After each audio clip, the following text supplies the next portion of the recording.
मैं चैलेंज करता हूं आप सबको चैलेंज करता हूं। चंद एक होंगे जो पास हो जाएंगे, वरना किसी अच्छे कारी साहब को जाके अपनी नमाज सुना दो जरा।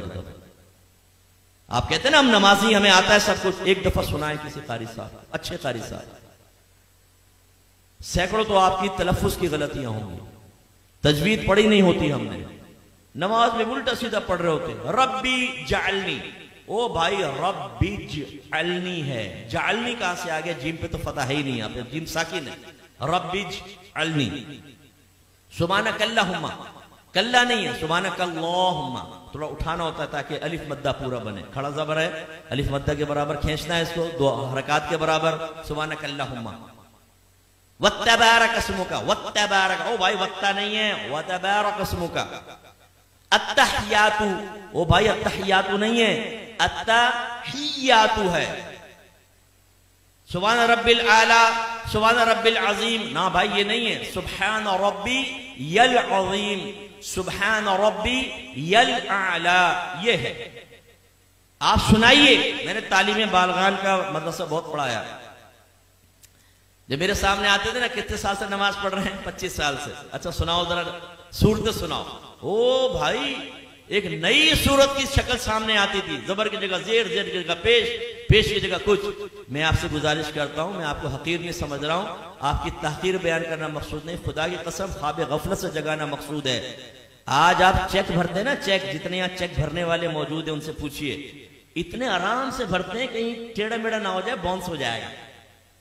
और कहीं अगर गलत हो जाए ना तो ऊपर साइन करना पड़ता है, वरना ये रिटर्न हो जाएगा ये चेक बैंक से, ओवरराइट हो गया है, तब कहीं जाके वो कैश होता है। लेकिन जब नमाज पढ़ते हैं तो समझते हैं बहुत बड़ा हमने अल्लाह पर एहसान किया है। बात तो पढ़ते ही नहीं, खैर जो पढ़ते हैं बहुत बड़ा एहसान किया है, अब पढ़ी बस अल्लाह कबूल फरमाएगा। हालांकि नबी करीम सल्लल्लाहु अलैहि वसल्लम फरमाते हैं कि बंदा बाज़ औक़ात 60 बरस तक नमाज पढ़ता है, लेकिन उसकी एक भी नमाज अल्लाह ताला की बारगाह में कबूल नहीं होती, क्योंकि रुकू सही करता है तो सजदा गलत कर देता है, सजदा सही करता है तो रुकू गलत कर देता है। एक रिवायत में फरमाया, बाज नमाजी ऐसे हैं कि मस्जिद के दरवाजे से बाहर नहीं निकलने पाते कि उनकी नमाज पुराने कपड़े की तरह लपेट के उसके मुंह पे मार दी जाती है। एक रिवायत में फरमाया, जब नमाजी बाज़ औक़ात नमाज खत्म करता है तो नमाज उससे ये कहती है, अल्लाह तुझे ऐसे ही बर्बाद कर दे जैसा तूने मुझे बर्बाद किया।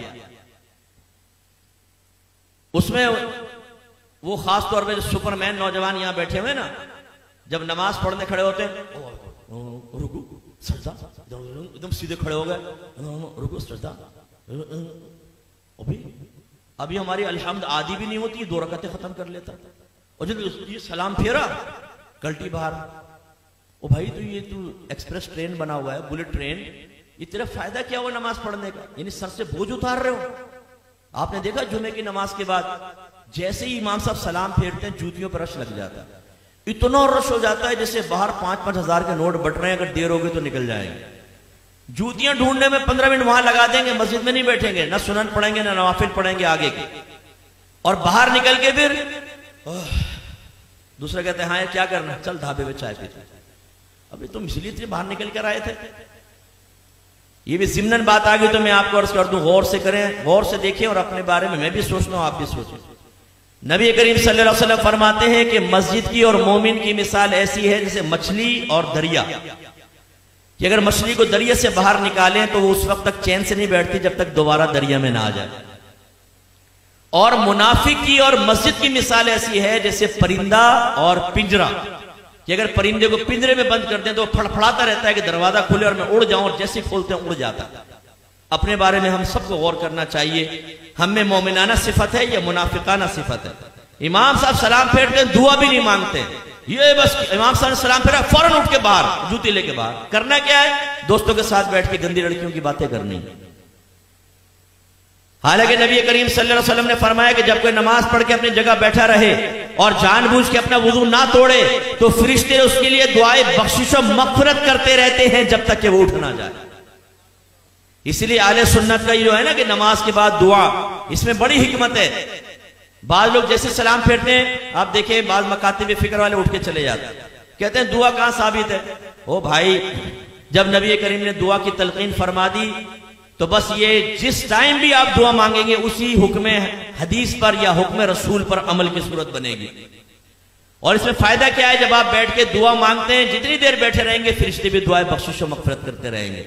लेकिन जो फौरन सलाम फेरते उठ के चला जाएगा, जैसे ही खड़ा होगा फरिश्तों की दुआएं मगफिरत मुनक़ते हो जाएगी।